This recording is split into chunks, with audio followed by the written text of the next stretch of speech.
Alright folks, welcome back to King's Consoles. Going to have a little overview of the Commodore Amiga CD32 game controller. Now I may hear somebody out there asking, Dave, what the fuck's an Amiga CD32? That is a good question. It's certainly one of these consoles that's a bit more obscure.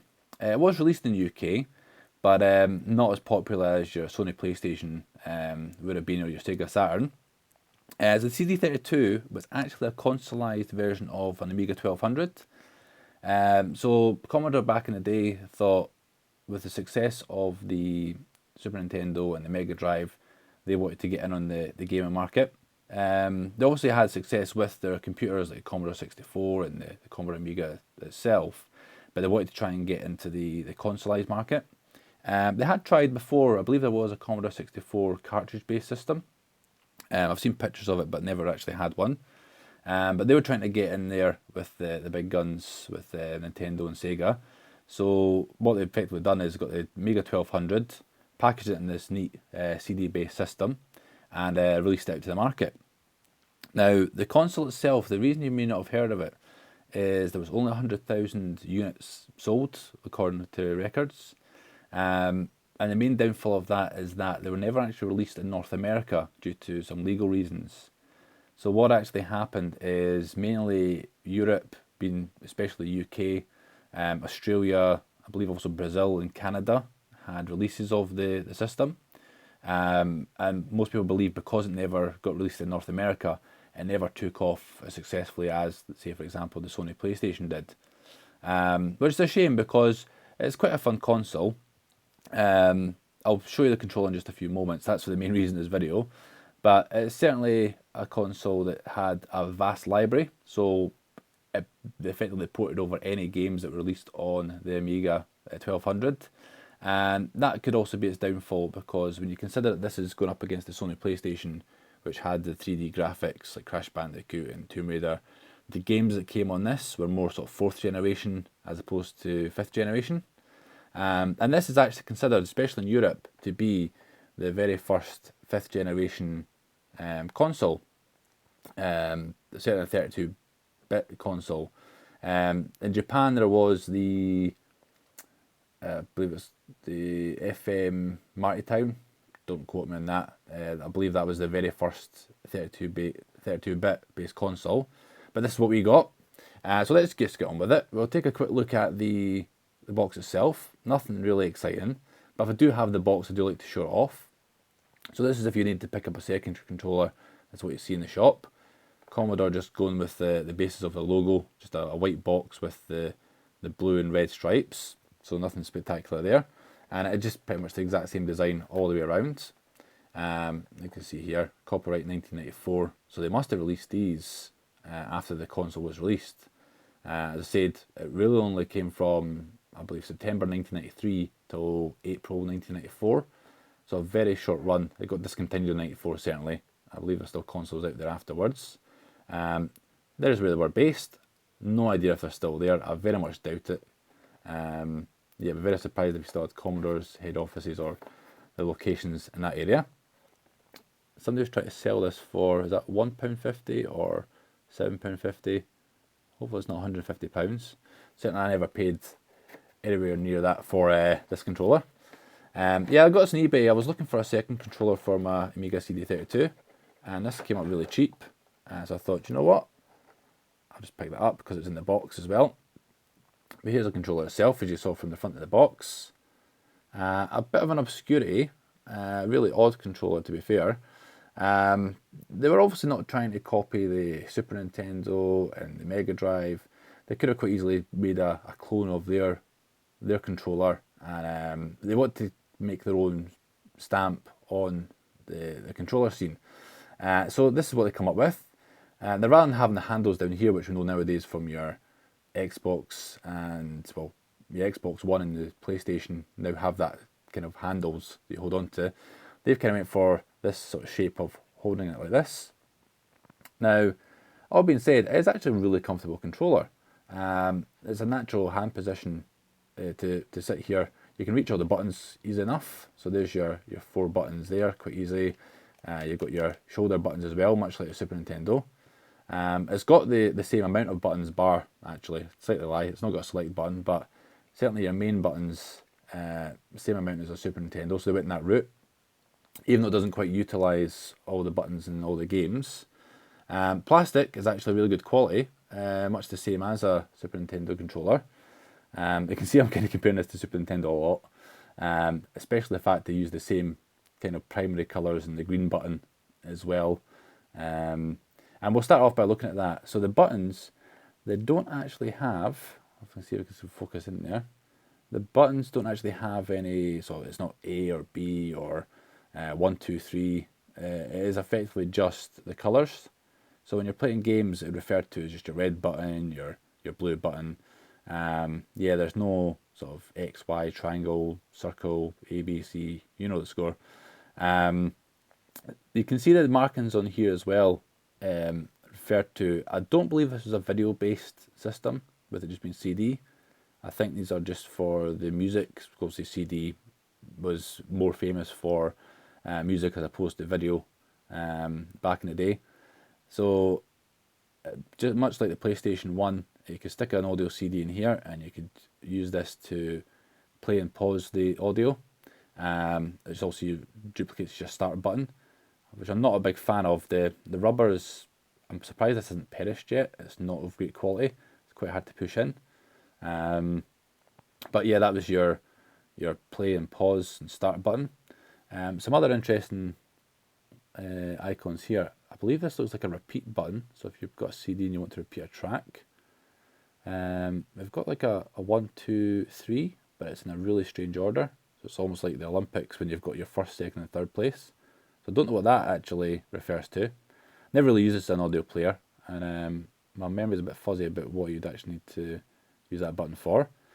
This looks like some sort of menu button, and God knows what the hell this is. Looks like a PC monitor. So yeah, I'm sure these refer to something within the music menu. I've never really used it as an audio player. And of course you can see at the top shoulder buttons your rewind and fast forward on there as well. So yeah, I've never used this as an audio player. I do enjoy playing it for the games, of course, the main reason I got it. And I have got quite a big library of games which I would want to share with you in the future. The biggest downside I think to this controller is, if you can call it, the D-pad. It's just really a flat disc with some nubs on the end, so you know what's up, down, left, right. You can kind of hear it there. It's quite slack.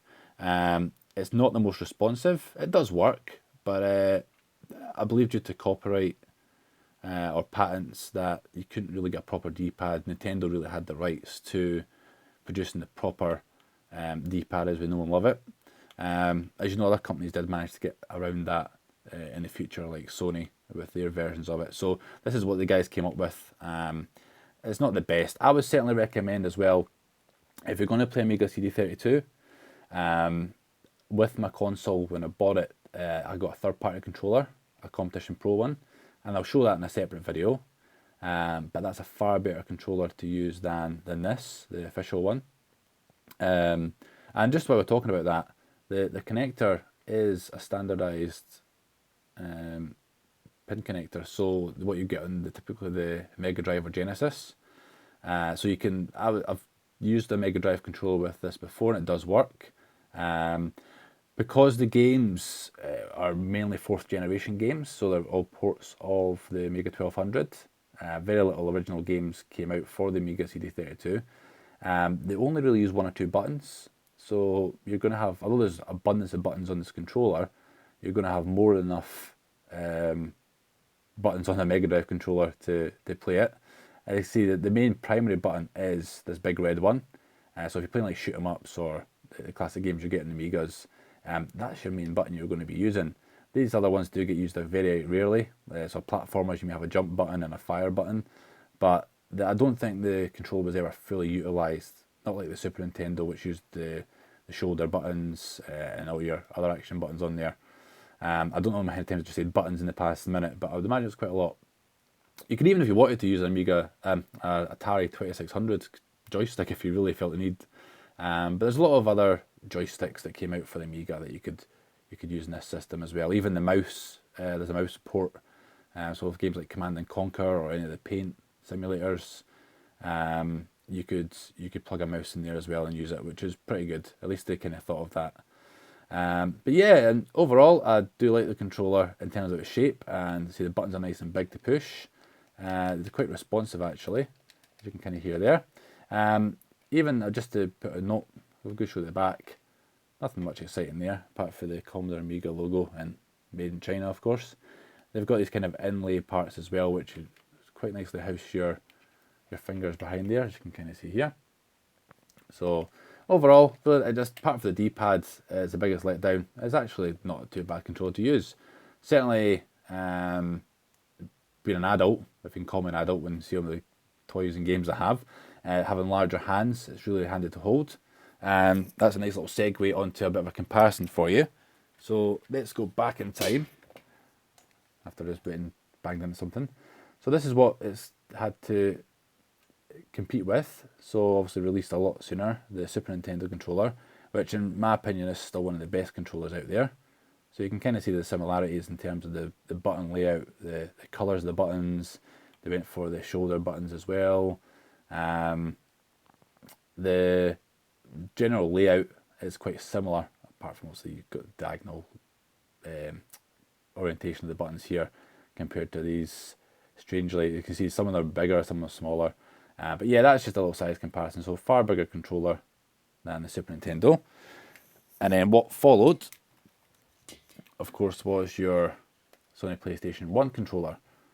So the PlayStation 1, because it has included the handles or the grips on the bottom, made it slightly bigger, but that's more for comfort. As you can see there, that's, we all know and love. You can hold onto that one hand quite straightforward. Nice and responsive. These guys kind of had it. They just forgot to maybe turn it upside down, and then had some shoulder buttons. There we go. That could have worked as well. Put the shoulder buttons up there, your D-pad, and then they would have had a fantastic controller. Maybe they just read the designs the wrong way around, and they thought, oh yeah, we'll do it that way. God knows. But this was a slight evolution on the Super Nintendo controller, I think. Certainly size-wise and the quality. But this basically broke the mold. This is like the standardized, everything built off this afterwards. So Amiga, you're almost there. You just weren't quite good enough. And I'm really glad in a way, because I think if the console had actually been a success, we may not have actually had the Sony PlayStation. We may not have had the controller we have now. You never have known when the Xbox may have eventually came out, it may have had a controller similar to this. I very much doubt that. Anyway guys, that's all for this video. Hopefully I've enjoyed it. I will have more hardware videos coming shortly. I've got lots of other joysticks and things to share with you. Also, as I said in my previous videos, we've got other gaming memorabilia, some more retro games, some more Call of Duty coming up. So please like the video. Do comment as well if you've actually ever played a CD32, or is it something you're interested in picking up. I would like to share with you some of the games I've got in my collection. I may have to go old school and film it off the screen. I don't know what to do with it yet. I don't actually have a capture device which will capture the Amiga CD32. So we'll see how we go with that. I might bring you some games going forward. But it's Dave from King's Console saying catch you guys later, and enjoy your day.